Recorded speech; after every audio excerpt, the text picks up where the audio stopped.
Hello and welcome back to Bible Beginning to End, where we are reading through the scriptures from Genesis to Revelation, a little bit at a time. And if you have been listening for a little while, you may notice that the episodes are about to get a bit longer so that I can accommodate the copyright regulations from the publishers of the New Living Translation Bible that I am using. But don't let that stop you from continuing through on the journey. You can listen just as you always have. You just might want to take time to break up the episodes into sections so that you don't feel like you have to listen all at once.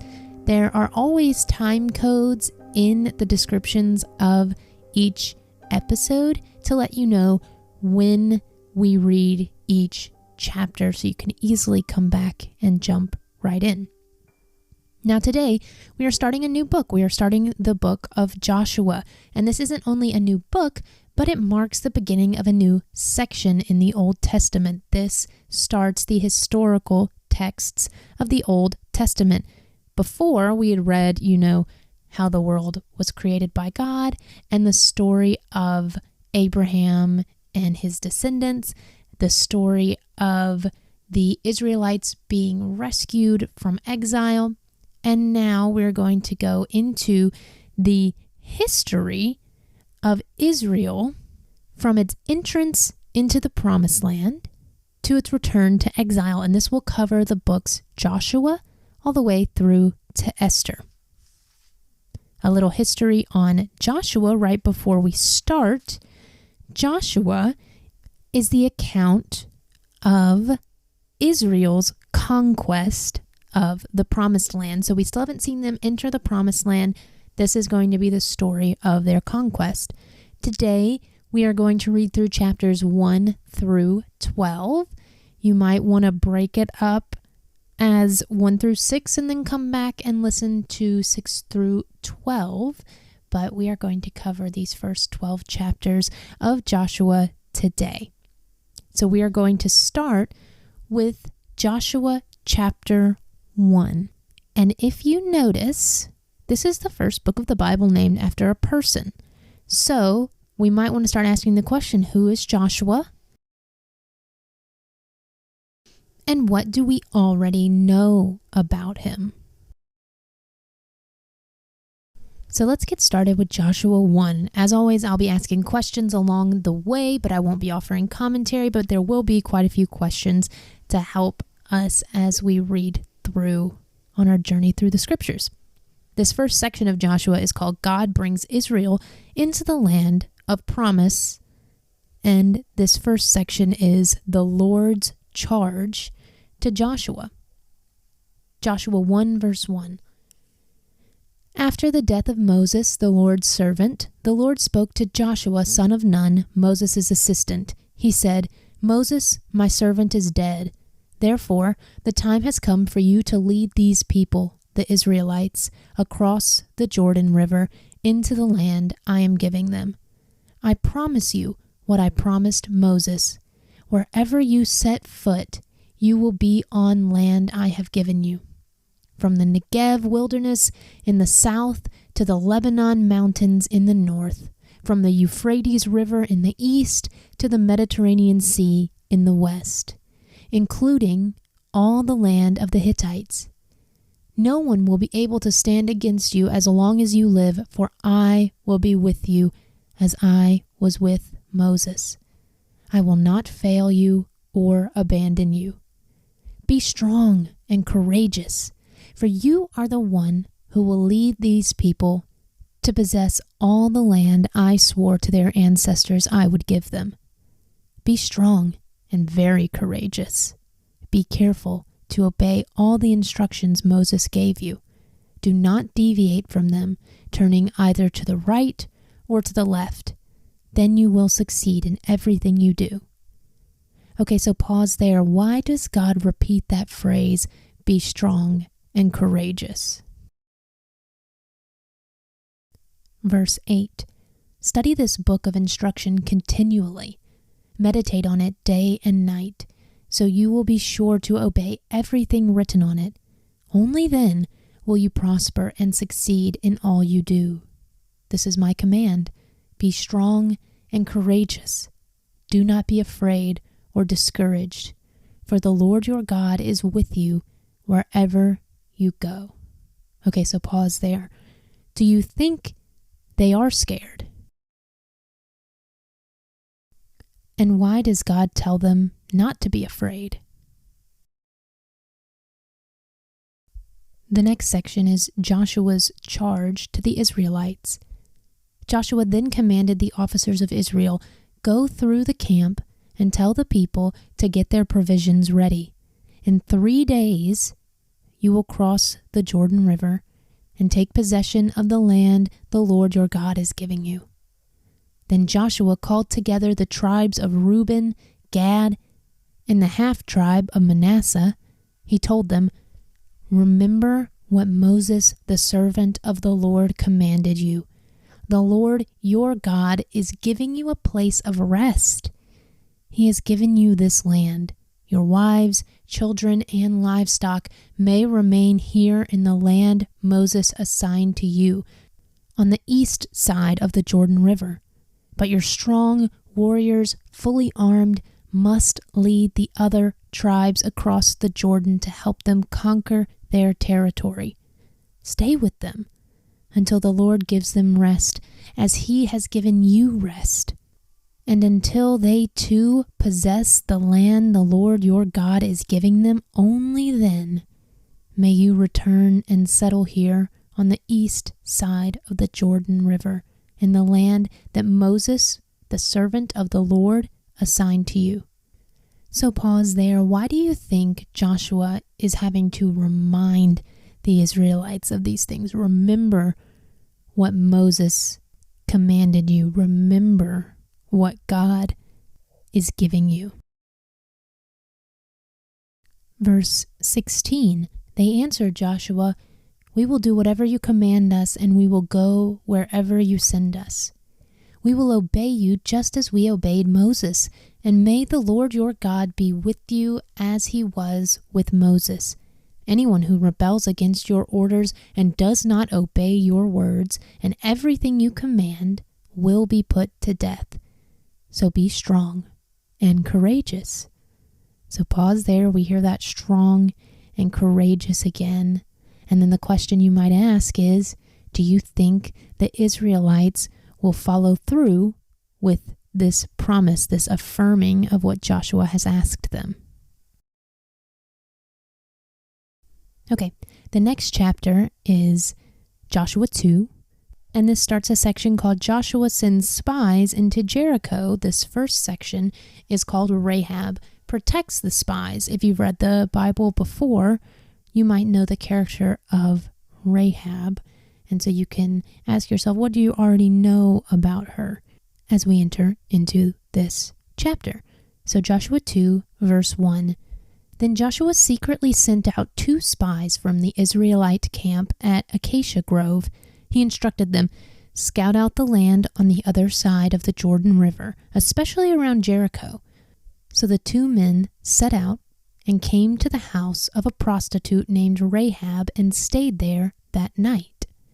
Okay, so pause there. The first question you might want to ask is, why did Joshua send the spies secretly?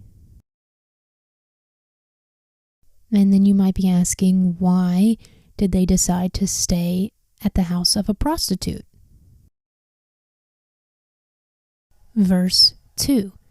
But someone told the king of Jericho, "Some Israelites have come here tonight to spy out the land." So the king of Jericho sent orders to Rahab, "Bring out the men who have come into your house, for they have come here to spy out the whole land." Rahab had hidden the 2 men, but she replied, "Yes, the men were here earlier, but I didn't know where they were from. They left the town at dusk, as the gates were about to close. I didn't know where they went. If you hurry, you can probably catch up with them." Actually, she had taken them up to the roof and hidden them beneath bundles of flax she had laid out. So the king's men went looking for the spies along the road leading to the shallow crossings of the Jordan River. And as soon as the king's men had left, the gate of Jericho was shut.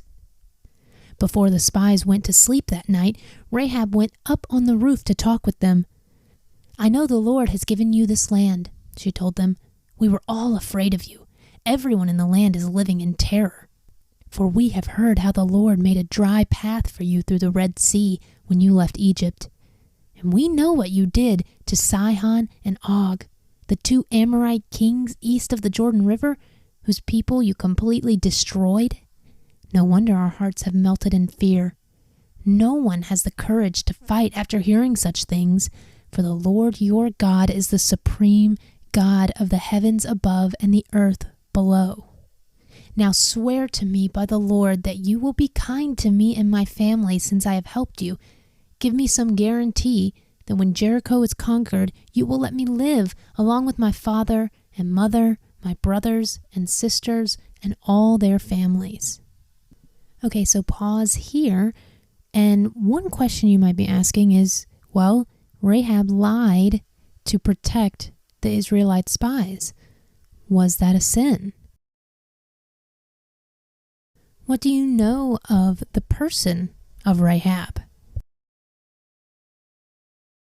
Is she a person of faith? Does she know the laws as deeply as the Israelites do?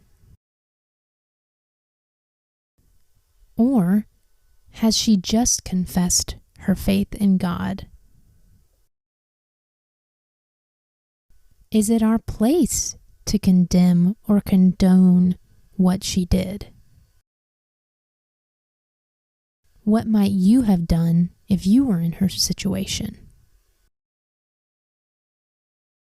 Verse 14, "We offer our own lives as a guarantee for your safety," the men agreed. "If you don't betray us, we will keep our promise and be kind to you when the Lord gives us the land." Then, since Rahab's house was built into the town wall, she let them down by a rope through the window. "Escape to the hill country," she told them. "Hide there for 3 days from the men searching for you. Then, when they have returned, you can go on your way." Before they left, the men told her, "We will be bound by the oath we have taken only if you follow these instructions.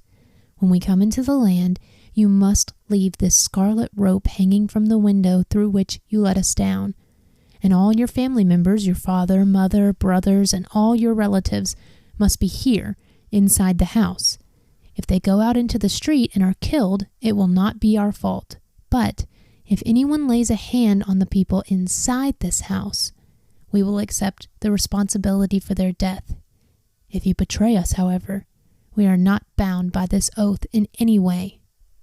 "I accept your terms," she replied, and she sent them on their way, leaving the scarlet rope hanging from the window. The spies went up into the hill country and stayed there 3 days. The men who were chasing them searched everywhere along the road, but they finally returned without success. Then the 2 spies came down from the hill country, crossed the Jordan River, and reported to Joshua all that had happened to them. "The Lord has given us the whole land," they said, "for all the people in the land are terrified of us." Okay, so pause there at the end of chapter 2, and you can ask yourself, do you think that the agreement the Israelite spies and Rahab came to was fair? And then what do you think about that final verse, "For all the people in the land are terrified of us"? What does that teach us about God's power? Okay, so chapter 3 starts this section of the Israelites crossing the Jordan River. And chapter 3 starts with them preparing to cross the Jordan River. So Joshua 3 verse 1, "Early the next morning, Joshua and all the Israelites left Acacia Grove and arrived at the banks of the Jordan River, where they camped before crossing. 3 days later, the Israelite officers went through the camp, giving these instructions to the people. When you see the Levitical priests carrying the Ark of the Covenant of the Lord your God move out from your positions and follow them. Since you have never traveled this way before, they will guide you. Stay about a half a mile behind them, keeping a clear distance between you and the ark. Make sure you don't come any closer." Then Joshua told the people, "Purify yourselves, for tomorrow the Lord will do great wonders among you."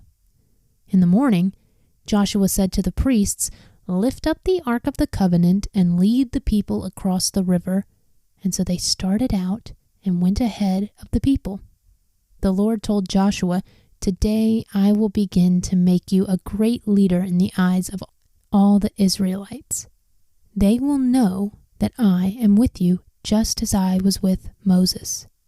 Give this command to the priests who carry the Ark of the Covenant. When you reach the bank of the Jordan River, take a few steps into the river and stop there." So Joshua told the Israelites, "Come and listen to what the Lord your God says. Today you will know that the living God is among you. He will surely drive out the Canaanites, Hittites, Hivites, Perizzites, Girgashites, Amorites, and Jebusites ahead of you. Look, the Ark of the Covenant, which belongs to the Lord of the whole earth, will lead you across the Jordan River. Now, choose 12 men from the tribes of Israel, one from each tribe.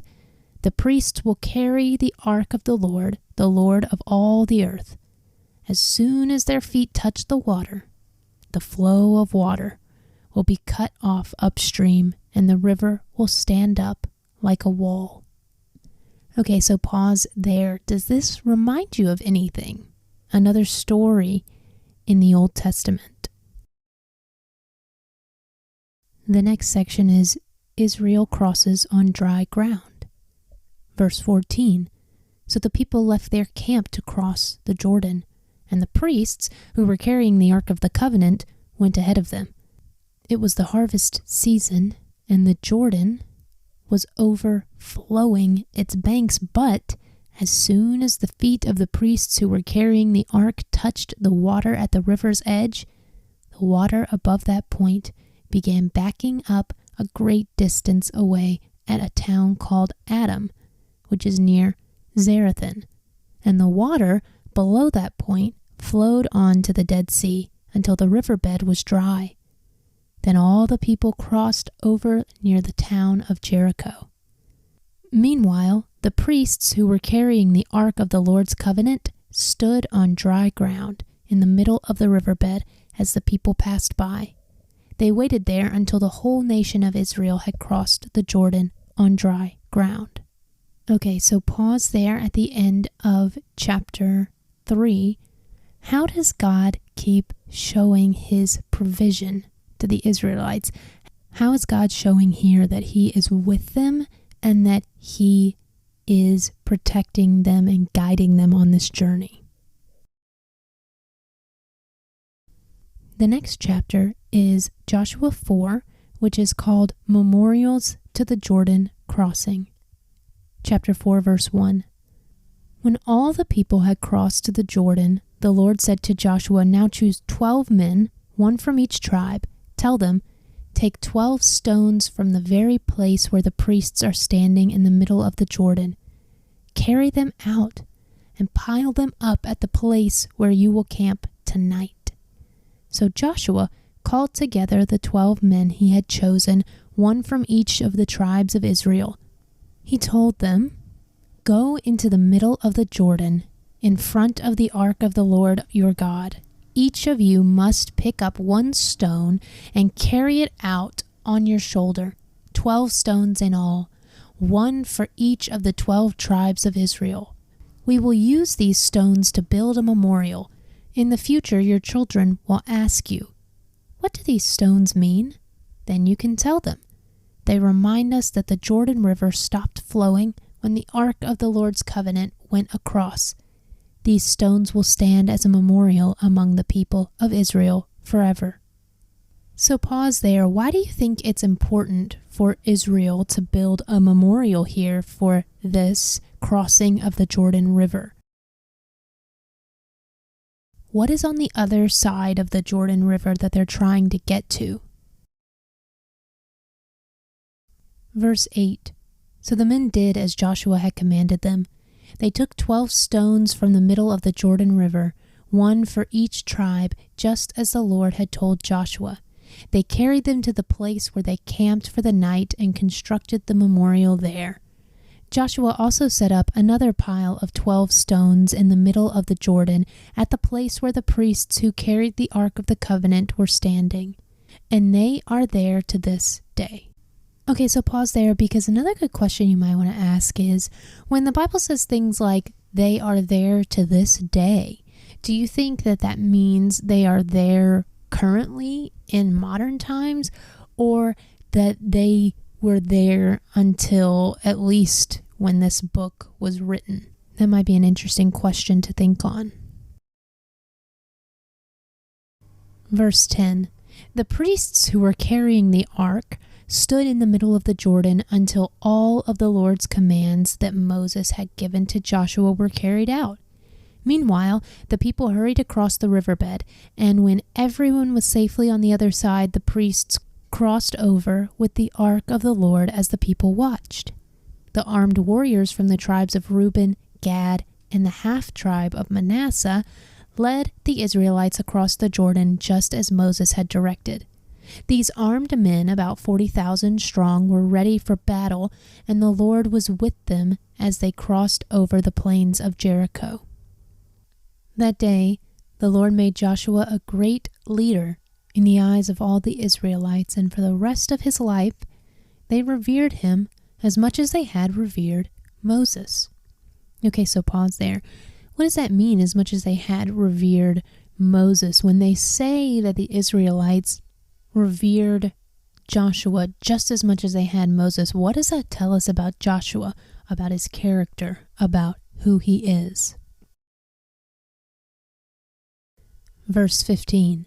The Lord had said to Joshua, "Command the priests carrying the Ark of the Covenant to come up out of the riverbed." So Joshua gave the command. As soon as the priests carrying the Ark of the Lord's covenant came up out of the riverbed, and their feet were on high ground, the water of the Jordan returned and overflowed its bank as before. The people crossed the Jordan on the 10th day of the first month. Then they camped at Gilgal, just east of Jericho.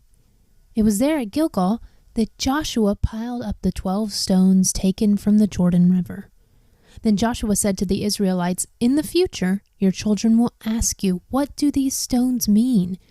Then you can tell them, 'This is where the Israelites crossed the Jordan on dry ground, for the Lord your God dried up the river right before your eyes, and he kept it dry until you were all across, just as he did at the Red Sea, when he dried it up until we had all crossed over. He did this so all the nations of the earth might know that the Lord's hand is powerful, and so you might fear the Lord your God forever." So pause there at the end of chapter 4. What does it mean to truly fear the Lord? And why is that an important thing to teach other generations about? Okay, so before we go into chapter 5, some other questions I might want you guys to sit with and reflect on. So the Israelites have made it across the Jordan River. What does that mean for them? And think about the miracle of them crossing on dry ground. What does that signify? How significant is that? Okay, chapter 5 picks up right where chapter 4 left off. And it starts with Joshua 5 verse 1. When all the Amorite kings west of the Jordan and all the Canaanite kings who lived along the Mediterranean coast heard how the Lord had dried up the Jordan River so the people of Israel could cross, they lost heart and were paralyzed with fear because of them. So pause here and juxtapose the difference in fear. Before, we had the Israelites talking about how important it was to fear the Lord. And now the Amorite kings are paralyzed with fear. Is this a different kind of fear? Is this the same kind of fear? Who are the Amorite kings afraid of? Are they afraid of God? Or are they afraid of the Israelites? Or is it both?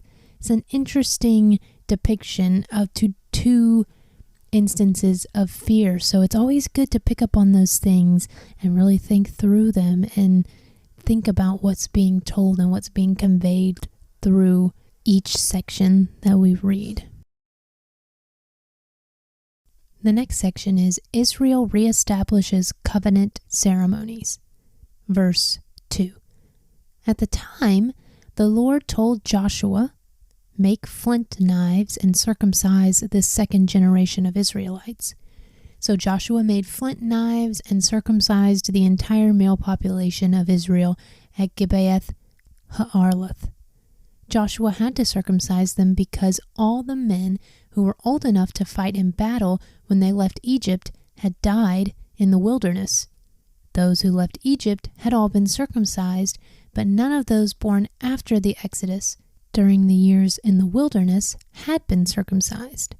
The Israelites had traveled in the wilderness for 40 years until all the men who were old enough to fight in battle when they left Egypt had died, for they had disobeyed the Lord, and the Lord vowed he would not let them enter the land he had sworn to give us, a land flowing with milk and honey. So Joshua circumcised their sons, those who had grown up to take their fathers' places, for they had not been circumcised on the way to the promised land. After all the males had been circumcised, they rested in camp until they were healed. Then the Lord said to Joshua, "Today I have rolled away the shame of your slavery in Egypt." So that place has been called Gilgal to this day. When the Israelites were camped at Gilgal on the plains of Jericho, they celebrated Passover on the evening of the 14th day of the first month. The very next day they began to eat unleavened bread and roasted grain harvested from the land.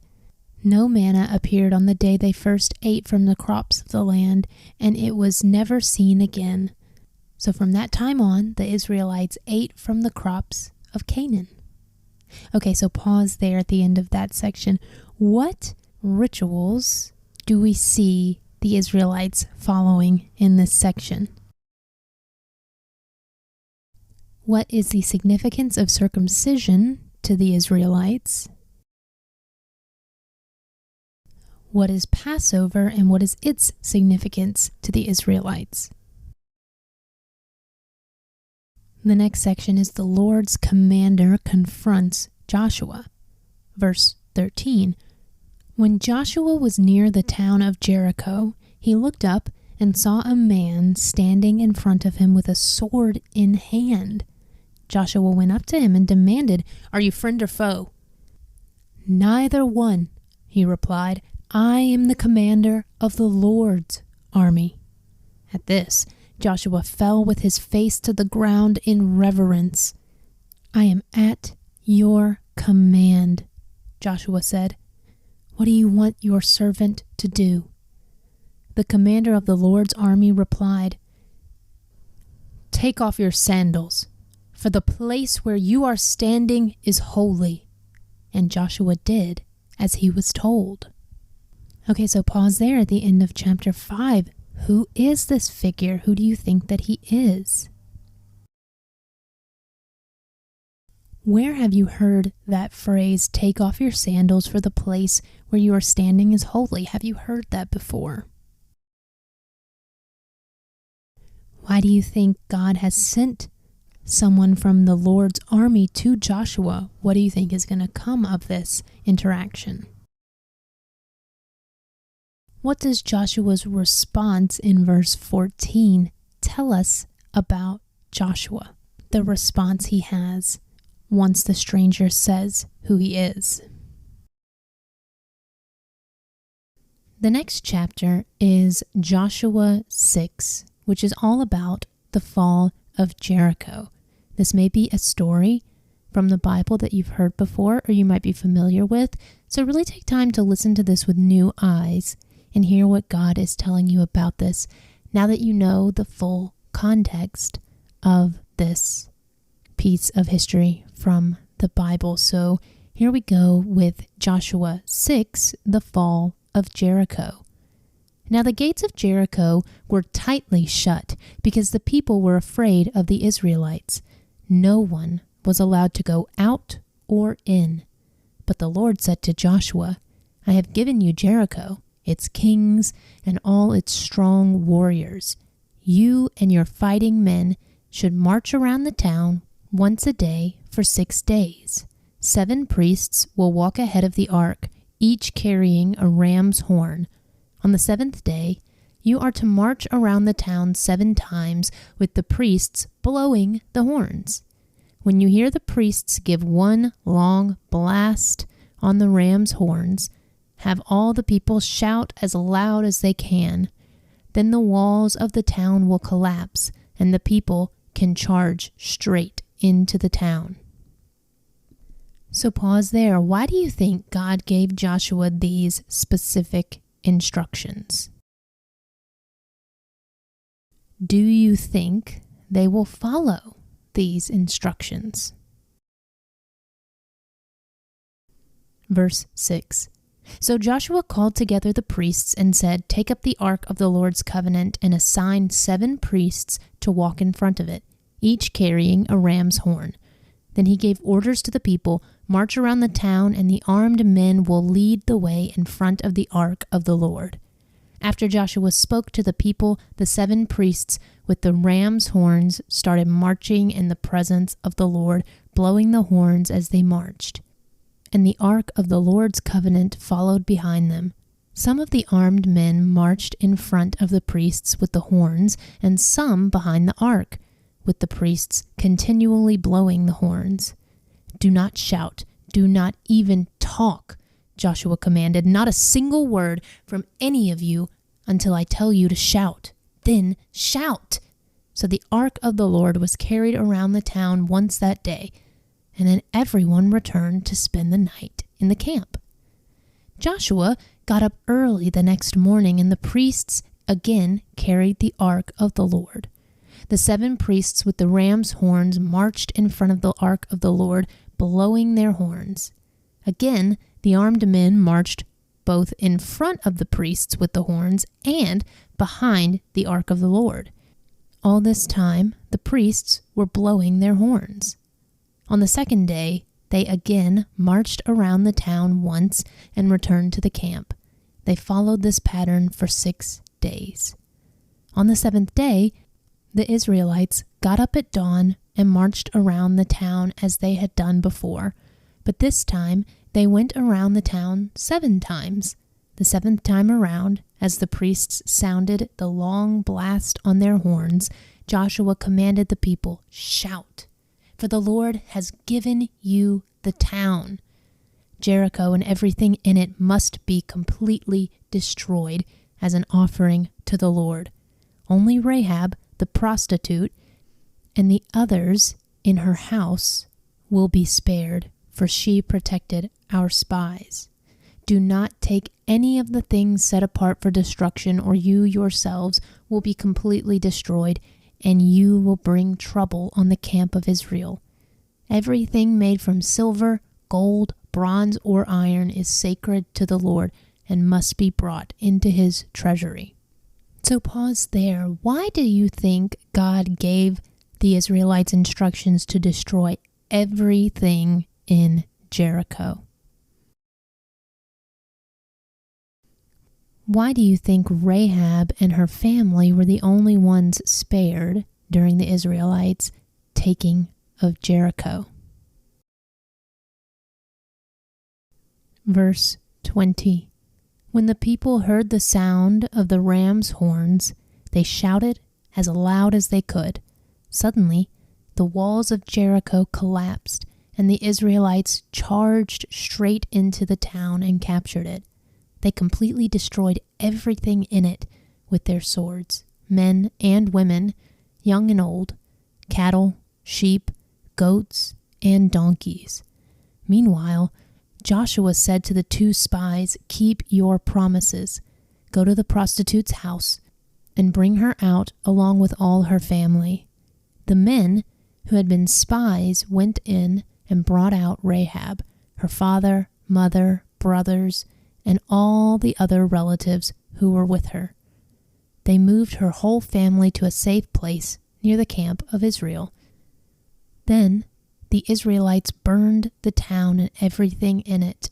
Only the things made from silver, gold, bronze, or iron were kept for the treasury of the Lord's house. So Joshua spared Rahab the prostitute and her relatives who were with her in the house, because she had hidden the spies Joshua sent to Jericho, and she lives among the Israelites to this day.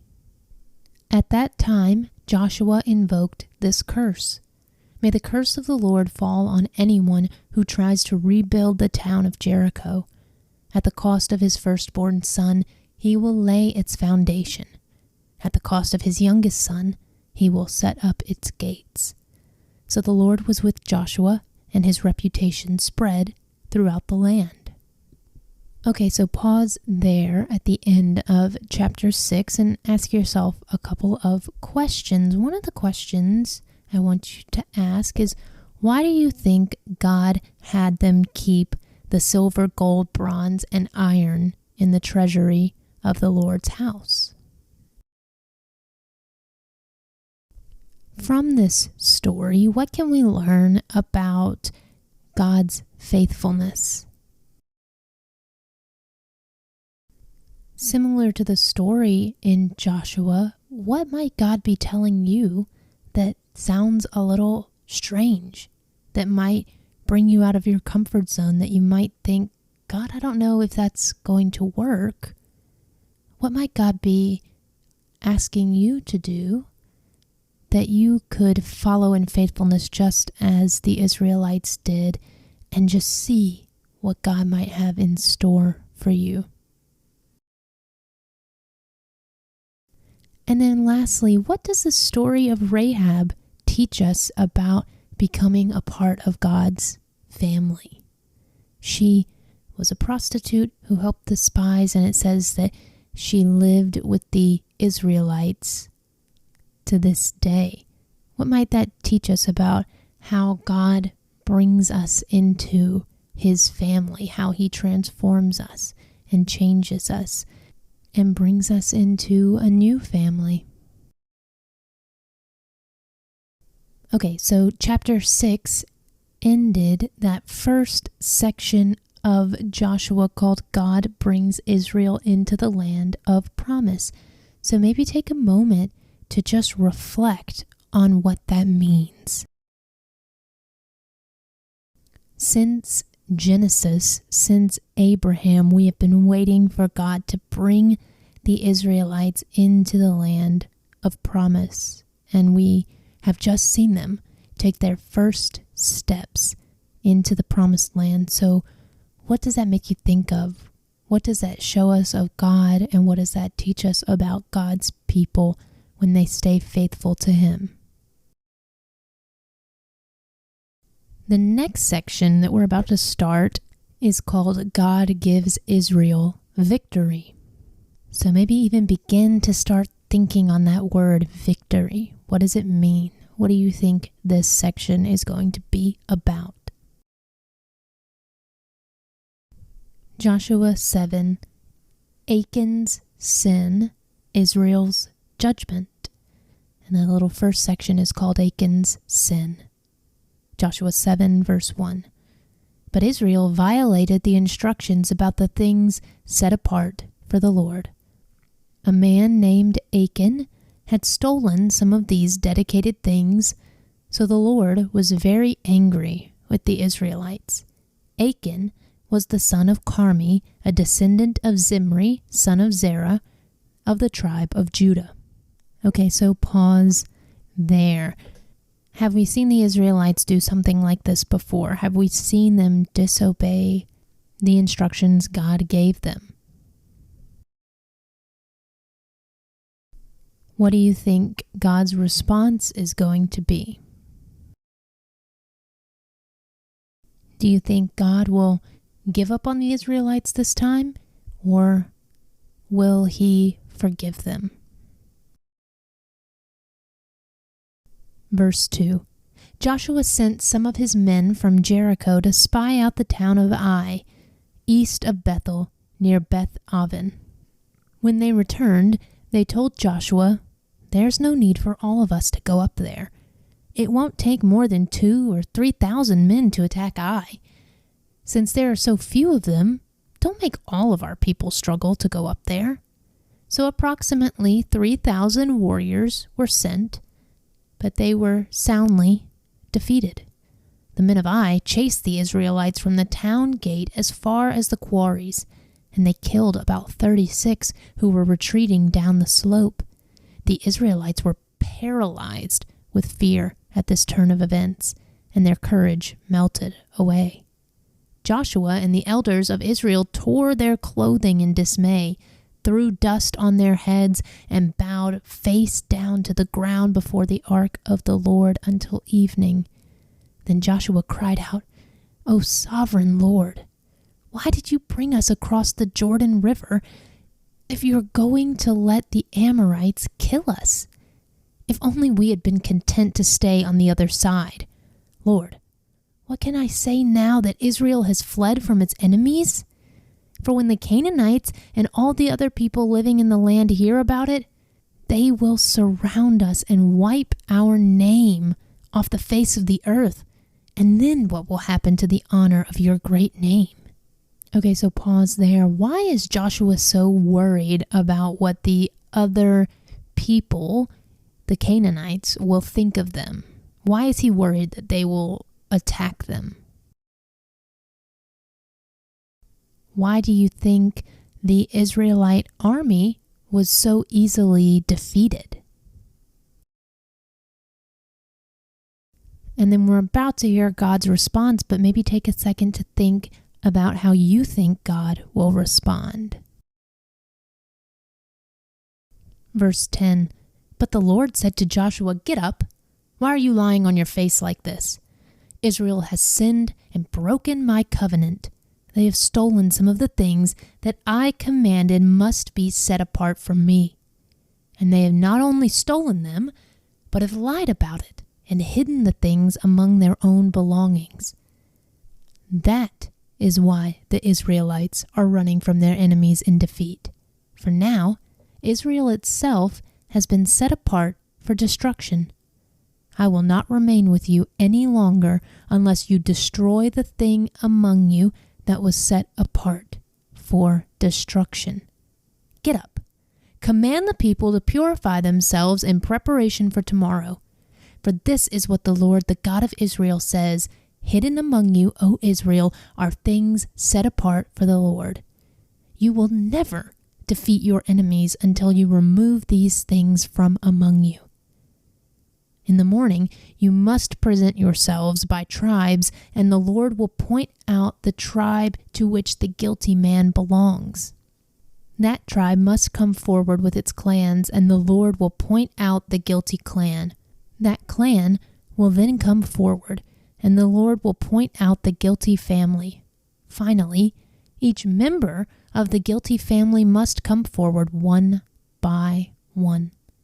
The one who has stolen what was set apart for destruction will himself be burned with fire, along with everything he has, for he has broken the covenant of the Lord and has done a horrible thing in Israel."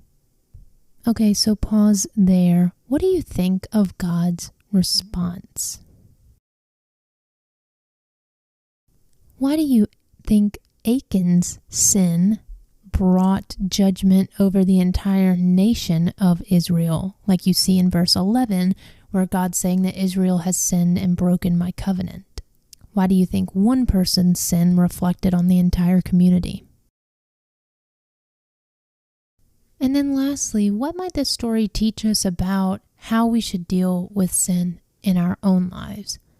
Of course, we don't live in that kind of society, and when Jesus comes on the cross in the New Testament, as we know now, God has given us ultimate forgiveness through his Son, Jesus. But we should still take sin very seriously. And what can this teach us even symbolically about how seriously we should take sin within our own lives? If we are aware of sin, what should we do to try to fight sin within ourselves? Who should we be going to? Who should be helping us through that?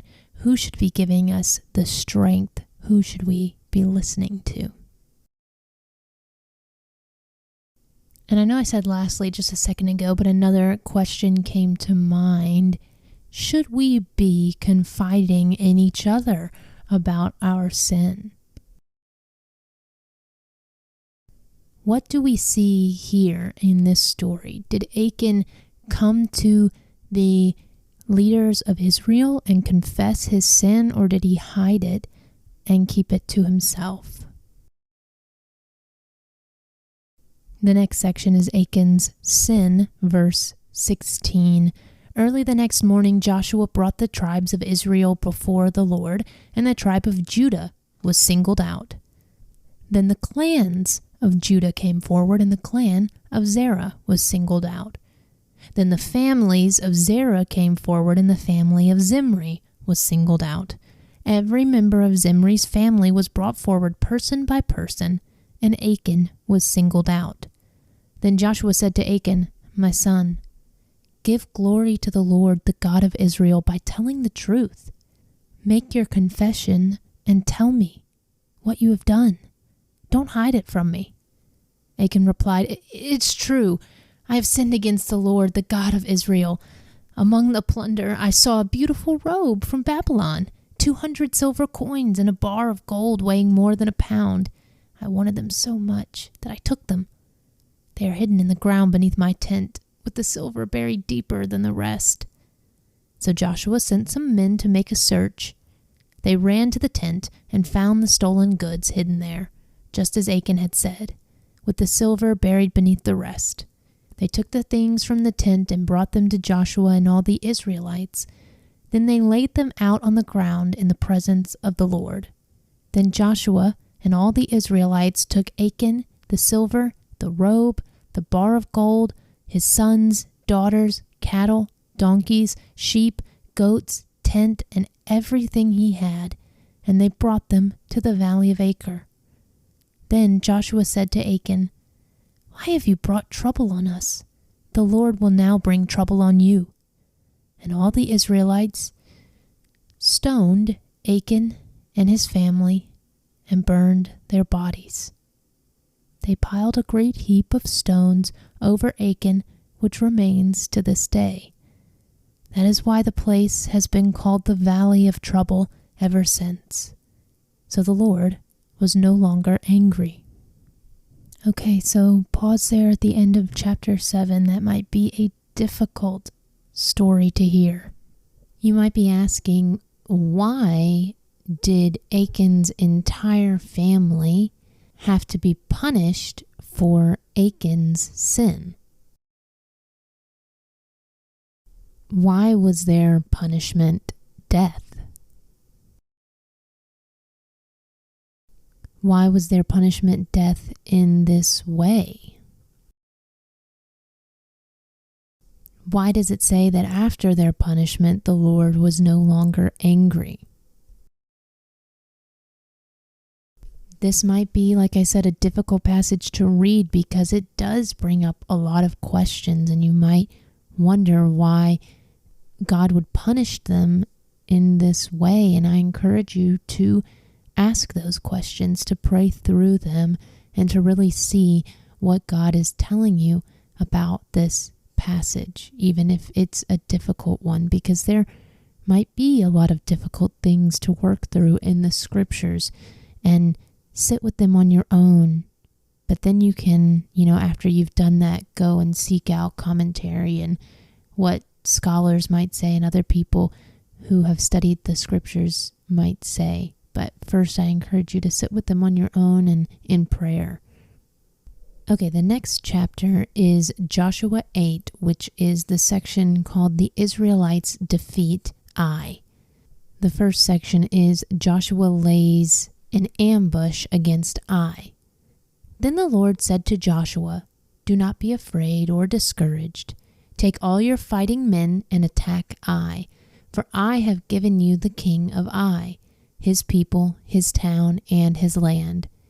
You will destroy them as you destroyed Jericho and its king. But this time you may keep the plunder and the livestock for yourselves. Set an ambush behind the town." So Joshua and all the fighting men set out to attack Ai. Joshua chose 30,000 of his best warriors and sent them out at night with these orders: hide in ambush close behind the town and be ready for action. When our main army attacks, the men of Ai will come out to fight as they did before, and we will run away from them. We will let them chase us until we have drawn them away from the town, for they will say, "The Israelites are running away from us as they did before." Then, while we are running from them, you will jump up from your ambush and take possession of their town, for the Lord your God will give it to you. Set the town on fire, as the Lord has commanded. You have your orders.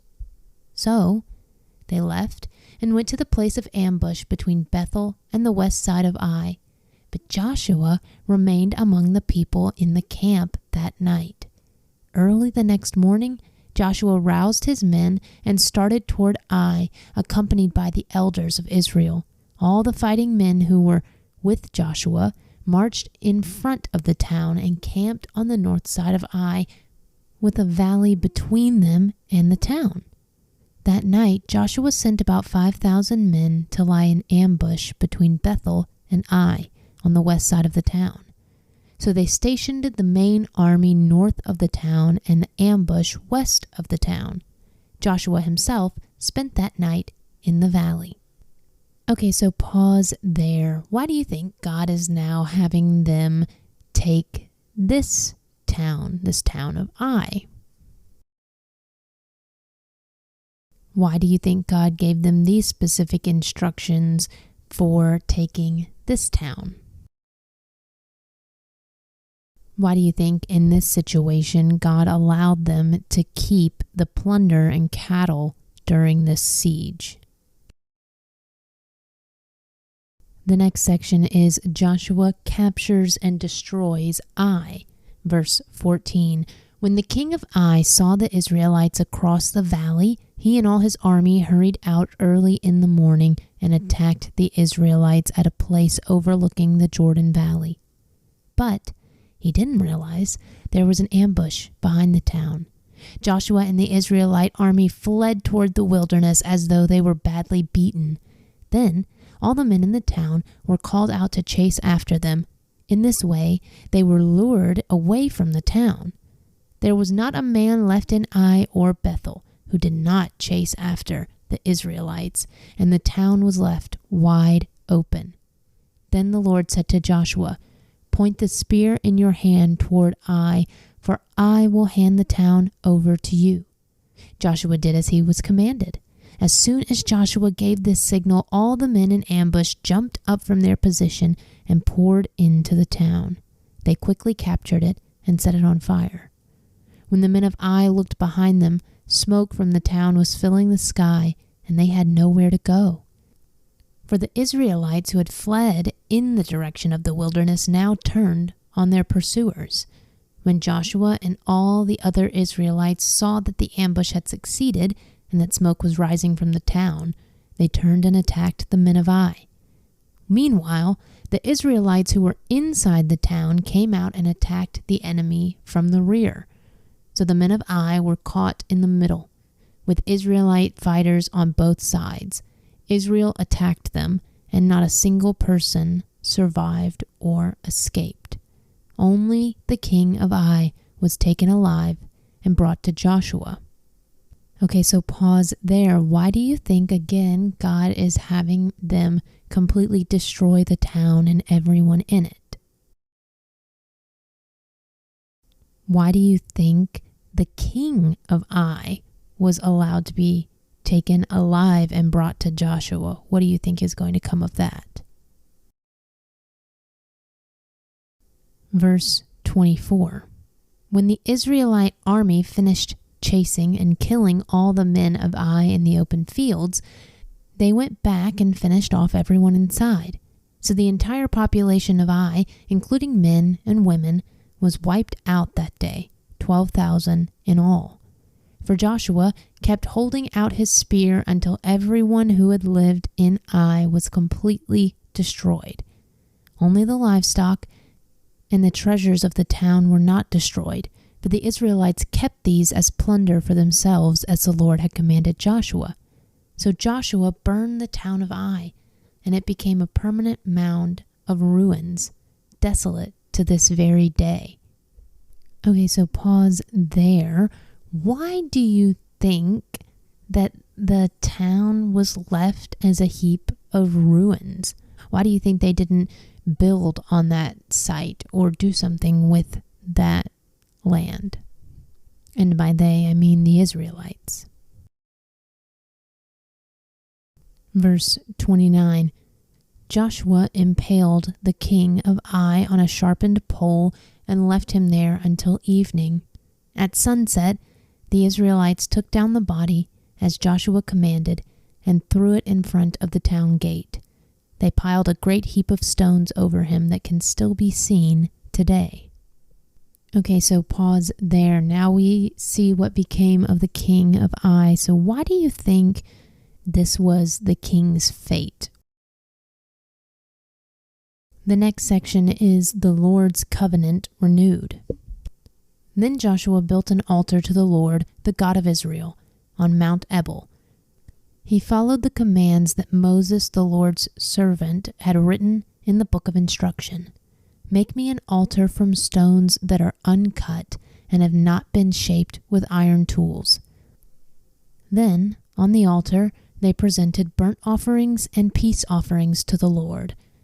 And as the Israelites watched, Joshua copied onto the stones of the altar the instructions Moses had given them. Then all the Israelites, foreigners, and native-born alike, along with the elders, officers, and judges, were divided into two groups. One group stood in front of Mount Gerizim, the other in front of Mount Ebal.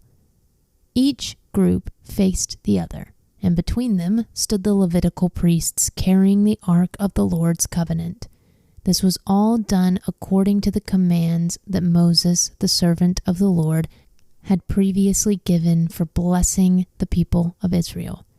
Joshua then read to them all the blessings and curses Moses had written in the book of instruction. Every word of every command that Moses had ever given was read to the entire assembly of Israel, including the women and children and the foreigners who lived among them. Okay, so pause there, and I want you to think about the picture of the Israelites now. They include both foreigners and native-born Israelites. So what can that tell us about the nation of Israel? And then how is that a picture of the community of believers we should be building and we should be seeing today? And then lastly, why do the Israelites need to renew their covenant with the Lord? Why is that important for them? The next chapter is Joshua 9, which is called The Gibeonites Deceive Israel. Now all the kings west of the Jordan River heard about what had happened. These were the kings of the Hittites, Amorites, Canaanites, Perizzites, Hivites, and Jebusites who lived in the hill country, in the western foothills, and along the coast of the Mediterranean Sea, as far north as the Lebanon mountains. These kings combined their armies to fight as one against Joshua and the Israelites. But when the people of Gibeon heard what Joshua had done to Jericho and Ai, they resorted to deception to save themselves. They sent ambassadors to Joshua, loading their donkeys with weathered saddlebags and old patched wineskins. They put on worn-out, patched sandals and ragged clothes, and the bread they took with them was dry and moldy. When they arrived at the camp of Israel at Gilgal, they told Joshua and the men of Israel, "We have come from a distant land to ask you to make a peace treaty with us." The Israelites replied to these Hivites, "How do we know you don't live nearby? For if we do, we cannot make a treaty with you." They replied, "We are your servants." "But who are you?" Joshua demanded. "Where do you come from?" They answered, "Your servants have come from a very distant country. We have heard of the might of the Lord your God and of all he did in Egypt. We have also heard what he did to the 2 Amorite kings east of the Jordan River, King Sihon and Heshbon, and King Og of Bashan, who lived in Ashtaroth. So our elders and all our people instructed us, take supplies for a long journey. Go meet with the people of Israel and tell them, we are your servants. Please make a treaty with us. This bread was hot from the ovens when we left our homes, but now, as you can see, it is dry and moldy. These wineskins were new when we filled them, but now they are old and split open, and our clothing and sandals are worn out from our very long journey."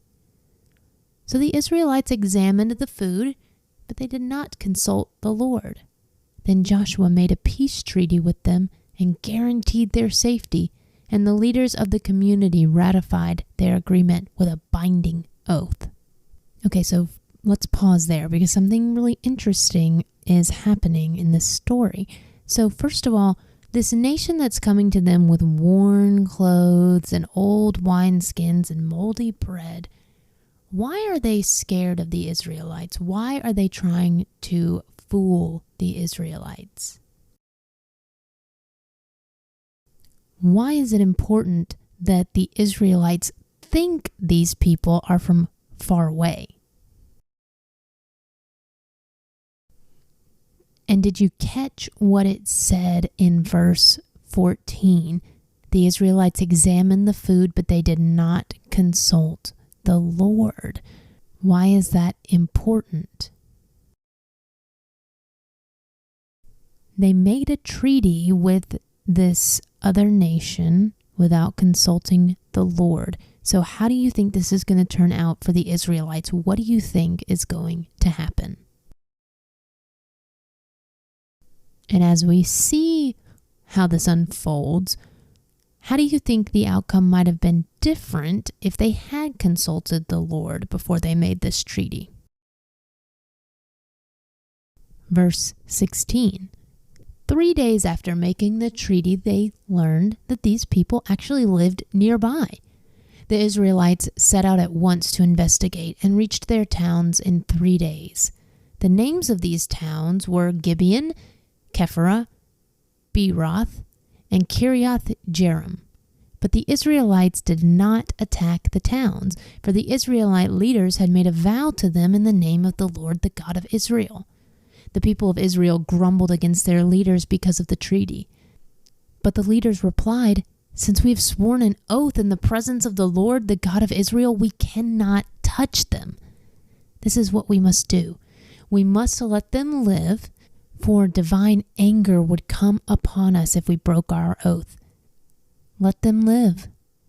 So they made them woodcutters and water carriers for the entire community as the Israelite leaders directed. Joshua called together the Gibeonites and said, "Why did you lie to us? Why did you say that you live in a distant land when you live right here among us? May you be cursed.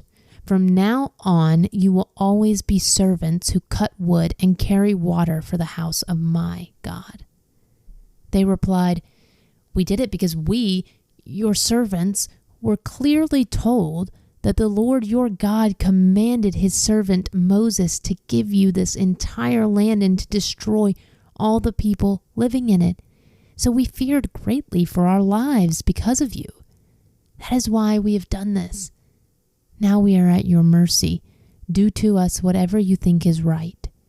So Joshua did not allow the people of Israel to kill them, But that day he made the Gibeonites the woodcutters and water carriers for the community of Israel and for the altar of the Lord, wherever the Lord would choose to build it.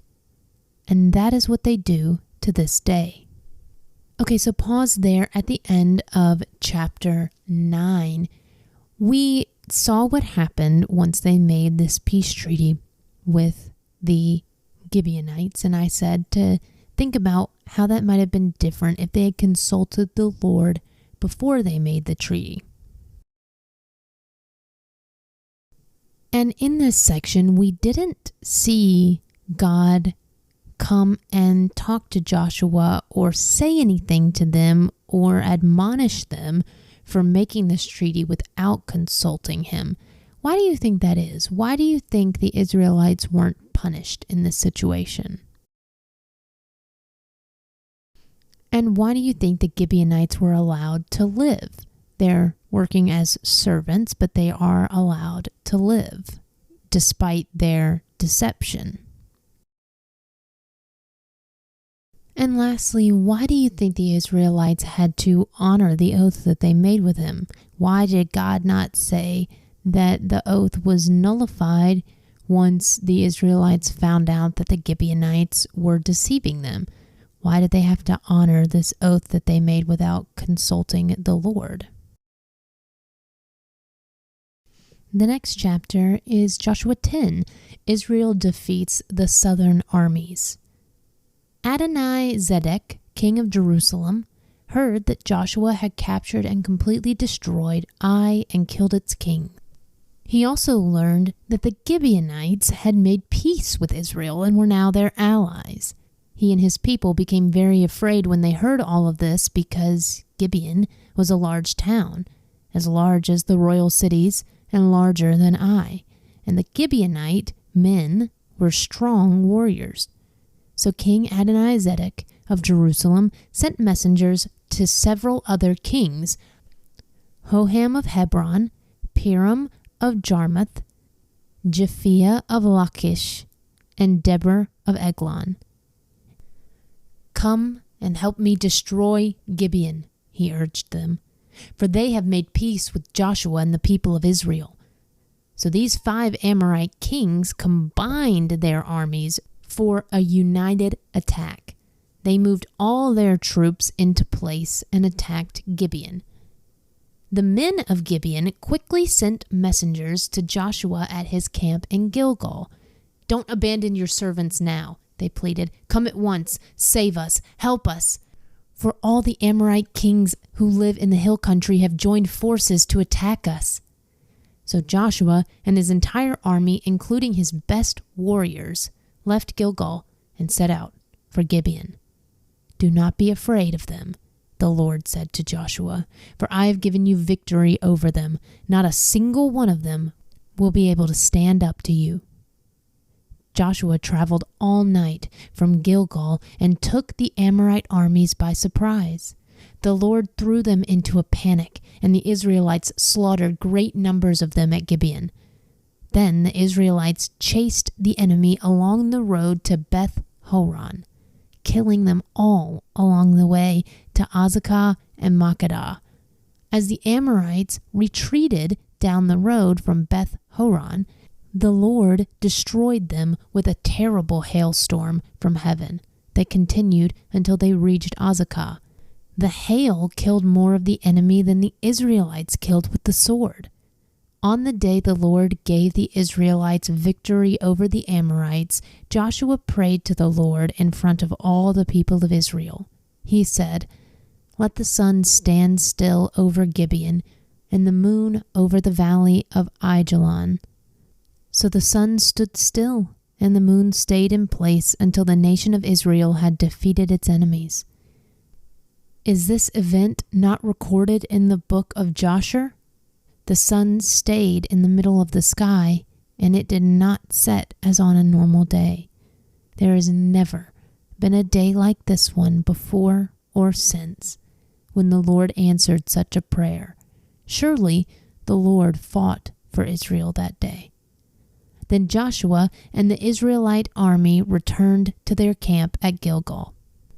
Okay, so pause there. Why were these kings so afraid of the Israelites? Why did they want to join forces and bring all their resources together to fight the Israelites?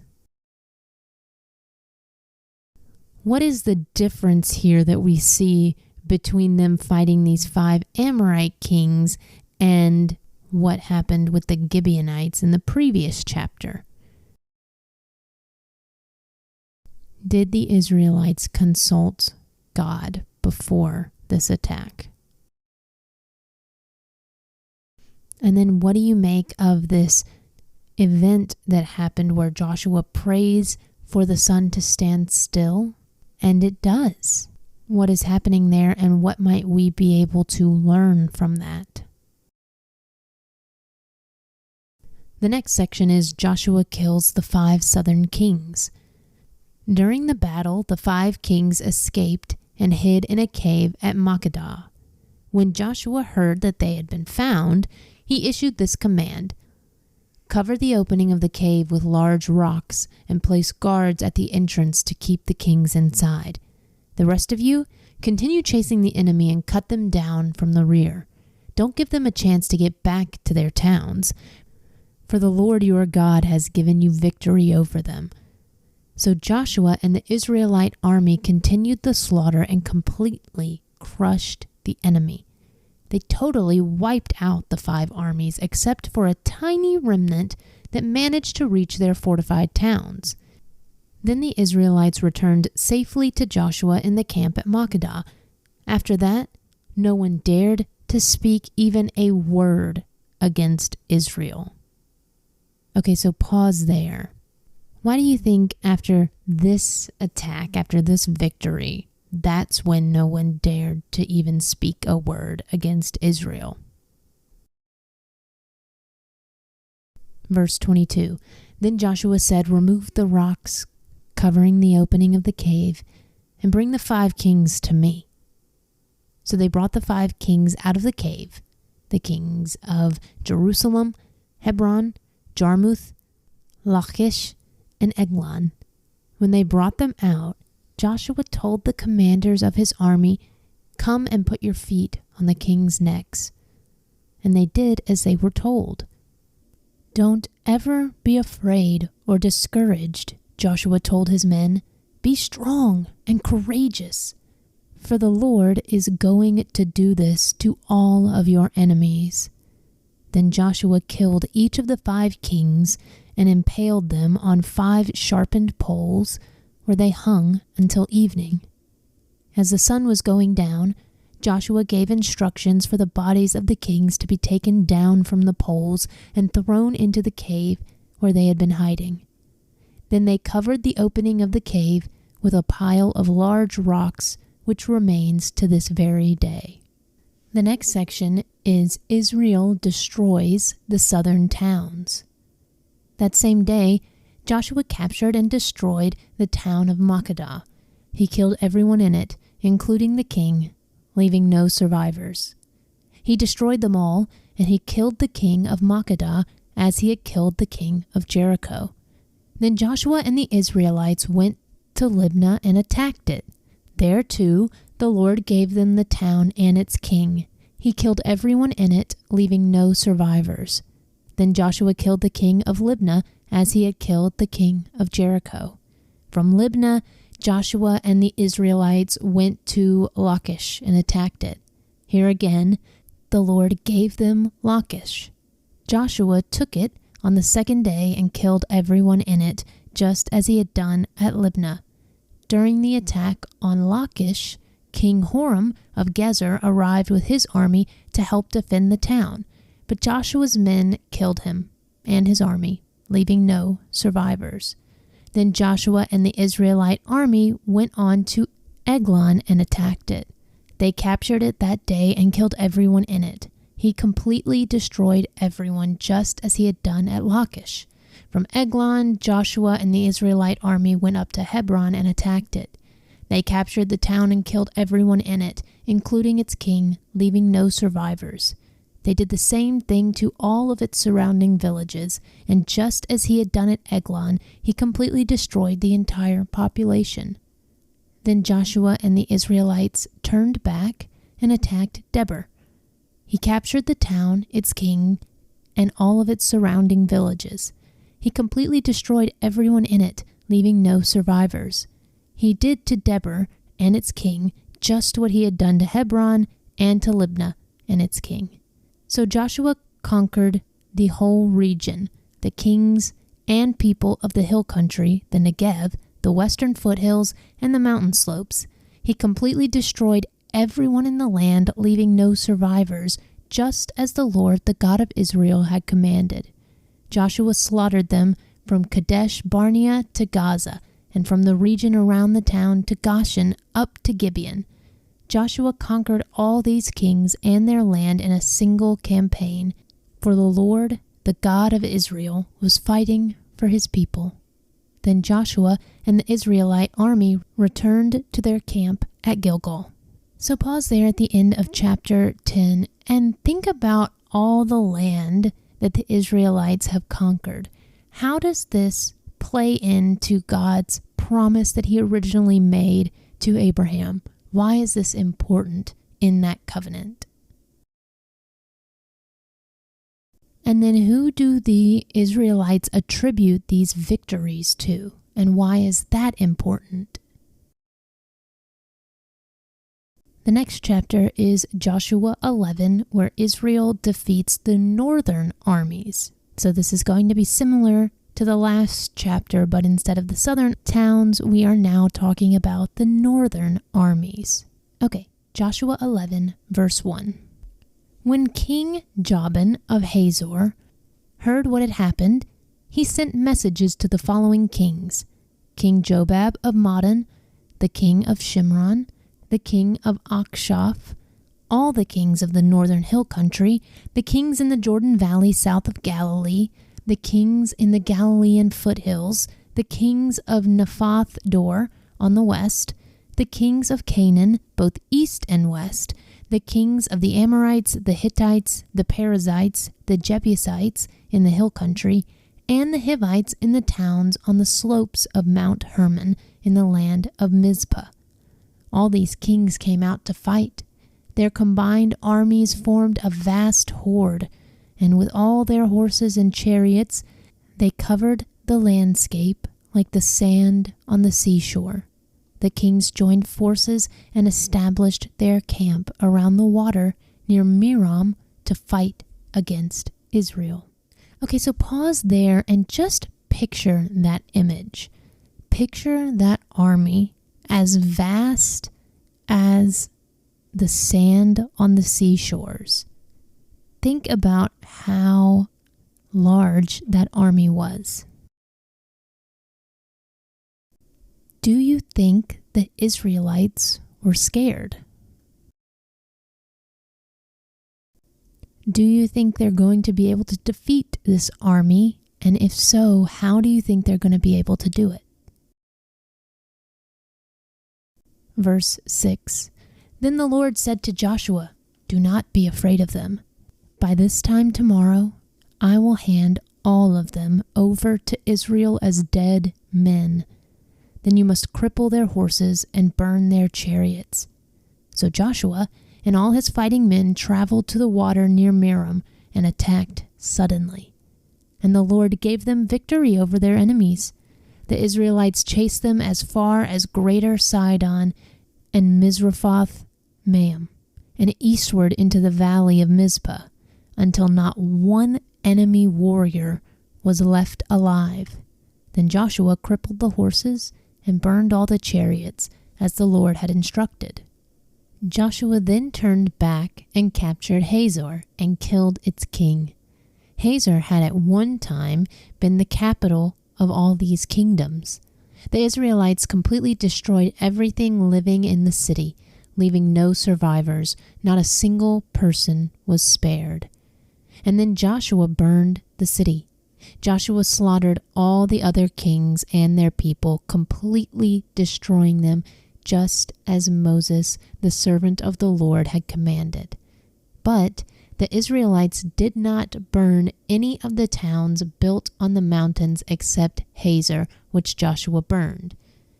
And the Israelites took all the plunder and livestock of the ravaged towns for themselves. But they killed all the people, leaving no survivors. As the Lord had commanded his servant Moses, so Moses commanded Joshua.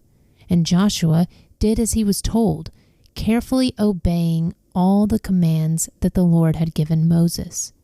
So Joshua conquered the entire region, the hill country, the entire Negev, the whole area around the town of Goshen, the western foothills, the Jordan Valley, the mountains of Israel, and the Galilean foothills.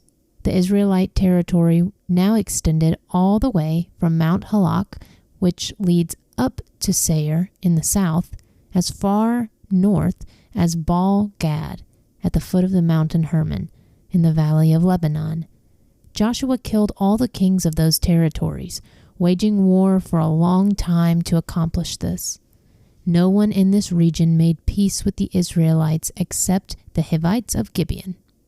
All the others were defeated, for the Lord hardened their hearts and caused them to fight the Israelites, so they were completely destroyed without mercy, as the Lord had commanded Moses. Okay, so pause there. Where have you heard in Scripture before that God hardened someone's heart? Why do you think he does that in this situation?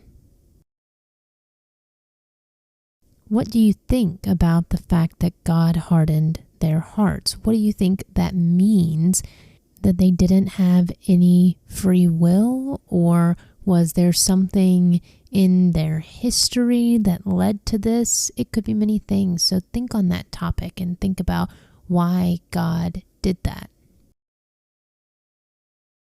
And lastly, what is this section, this story, this piece of our history teaching us about obedience? Verse 21. During this period, Joshua destroyed all the descendants of Anak who lived in the hill country of Hebron, Debir, Anab, and the entire hill country of Judah and Israel. He killed them all and completely destroyed their towns. None of the descendants of Anak were left in all the land of Israel, though some still remained in Gaza, Gath, and Ashdod. So Joshua took control of the entire land just as the Lord had instructed Moses.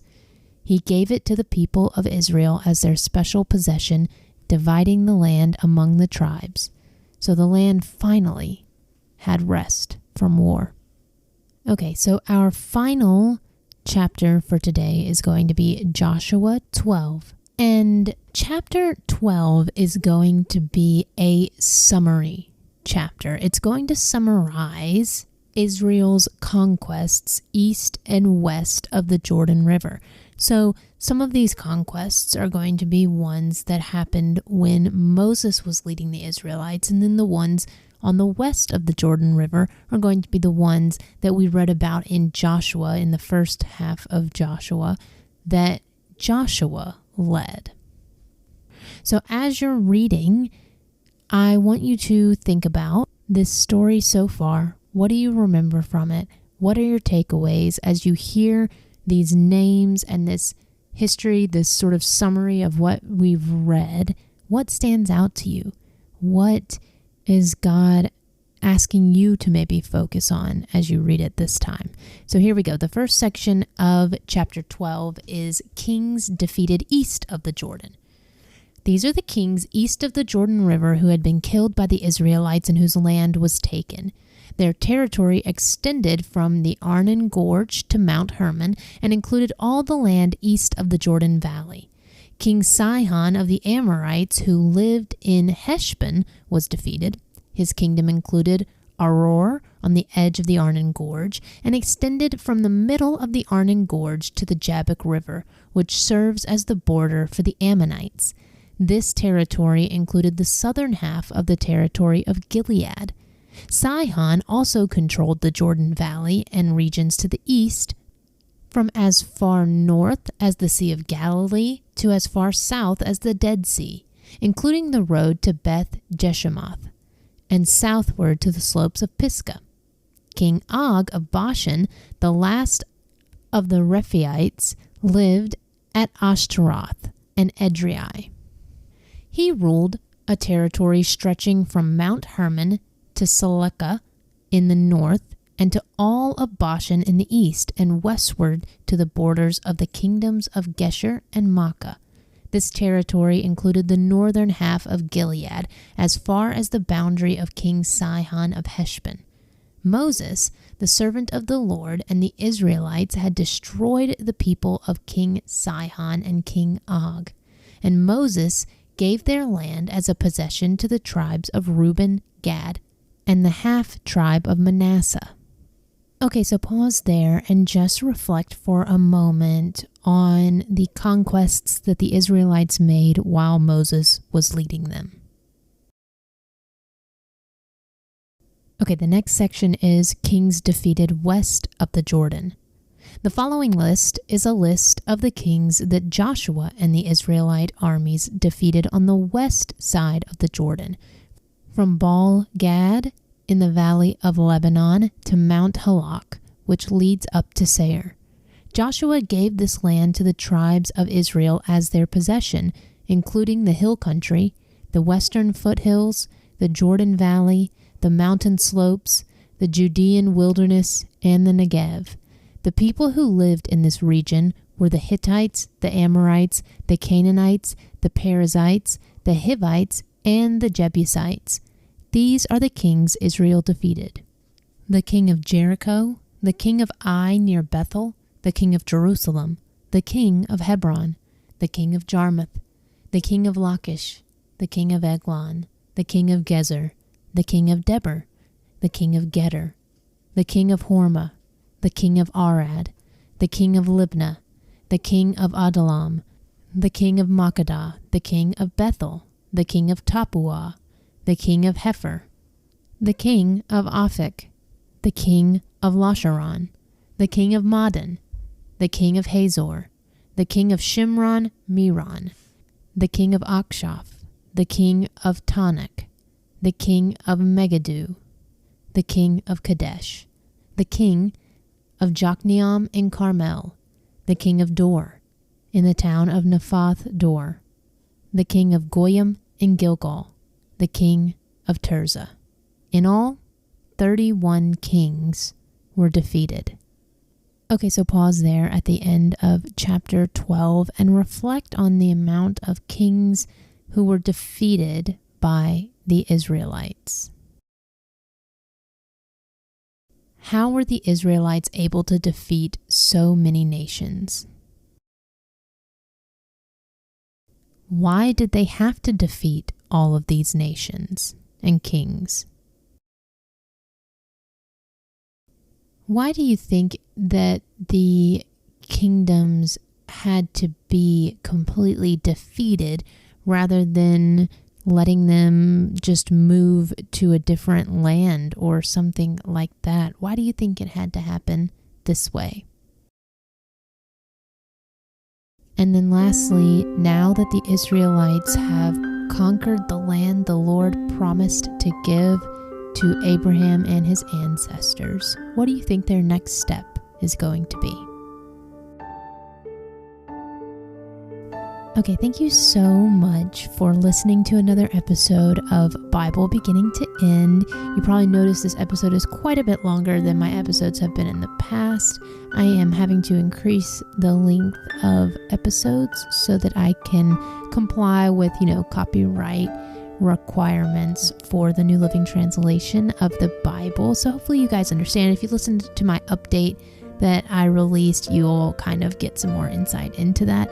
And I am so glad that you're all listening and reaching out. I love hearing from each of you and getting to see how God is speaking to people through this project and really just through His Spirit and through His Word.